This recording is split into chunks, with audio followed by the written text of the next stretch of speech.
ALC crew, welcome to week 11, 2021. Here's what's going on this week. Your perspectives on reading strategy and social justice. Journal number 3, matter and connection, and this week's to-do. First, your writing. Malik A. wrote, "The reading is going very well for me. I've been keeping up with my reading schedule while also really enjoying the reading at my own pace. The book is really simple and therefore extremely easy to read and get attached to.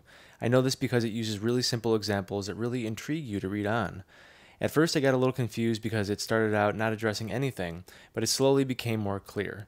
There are 2 central social problems, that being racism and discrimination against the disabled and the handicapped." Christian S. wrote, "The reading is going well. It is interesting. The difficulty level isn't bad at all. I understand a decent amount so far. I know this because I am not struggling that often. I didn't really understand what was going on at first, but as I read more and more, it got way more clear. So I feel like patience is important with books.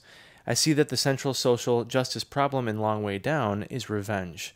Will's brother was murdered in the street, and he watched him die in front of him. Now comes the problem with the cycle of revenge that approaches him."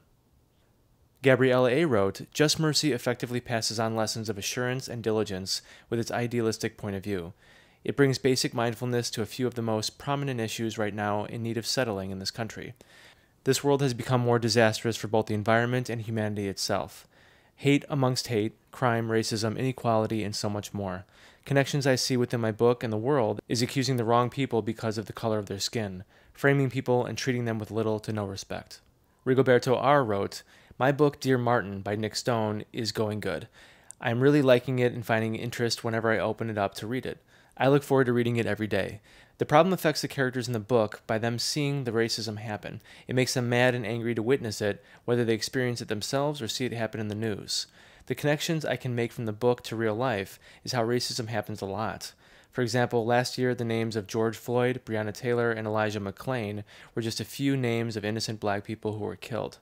Many people who are not white face racism and discrimination out of hate and judgment, which leads to name-calling and could even go as far as being killed." Tasia T. wrote, "This book is definitely going on my top 3 list of my favorite books. I do think the book involves some challenging parts to it, like when Amal raps. His lyrics I think would be hard to understand to someone who can't relate. I personally feel that I can relate to this book, more than others might, and I haven't experienced any difficulties. The main social justice issue in the book is that Amal is charged for assault against a white boy.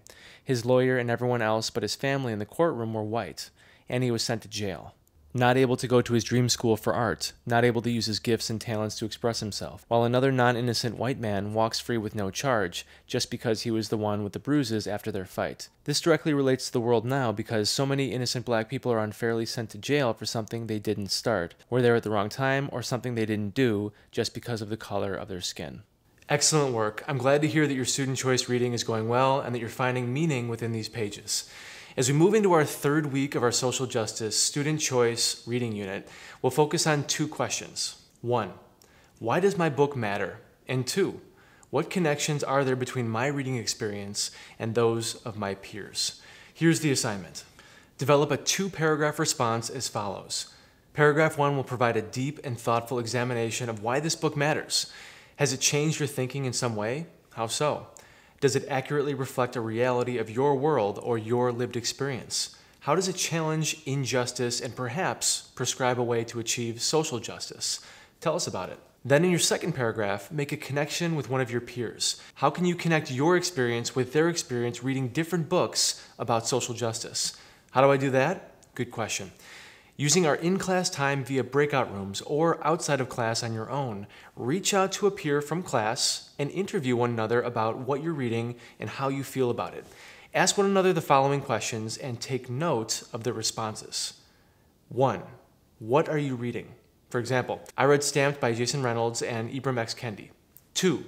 How does your chosen title reflect the theme of social justice? Example. In Stamped, the parts that resonated most with me were when the authors made connections between events in history like the backlash against boxing champion Jack Johnson and the subsequent proliferation of movies with racist undertones like Tarzan and Planet of the Apes. This makes me look more closely at the media in our world. It also makes me think about our recent national conversations about some Dr. Seuss titles and the way certain groups are depicted. And 3. 10 years from now, what will you remember about this book? For example, I think what will stand out most to me 10 years from now will be the way history, mass media, and people living in the present are all interconnected.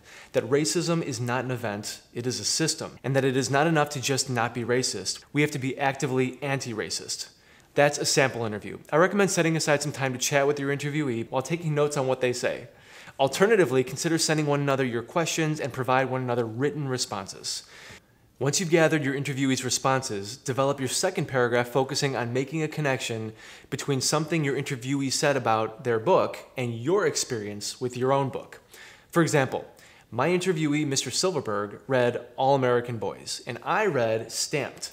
When I asked Silverberg about what he would remember about his book 10 years from now, he said, "I think what I'll remember is the artist Aaron Douglas." While Rashad was in the hospital, he pulled out a sketchbook and began drawing. He explained how Aaron Douglas, an influential painter of the Harlem Renaissance, was one of his favorite artists and that he strove to emulate his style. Rashad then explained how one of his teachers introduced Douglas during an art unit. This made me think about how in my book, Stamped, Reynolds and Kendi emphasized that part of being anti-racist is recentering culture and education to also prioritize perspectives of people of color. Rashad's teacher's decision to include the work of Aaron Douglas, a prominent and influential black painter of the Harlem Renaissance, reinforces the practice of multiculturalism and social justice. So in short, we're writing 2 paragraphs, each 8 to 10 sentences in length, the first focusing on your thoughts about why your book matters, and the second, your connections between your reading experience and a peer's. Matter and connection. So, what do we have to do? 1. Finish reading your book. 2. Write journal number 3, Matter and Connection. Deadline? Glad you asked. Friday, March 19th by 11:59 p.m. That's it for this one, ALC crew. Next week, we'll begin developing an interactive book talk about our chosen title that we will then share after spring break.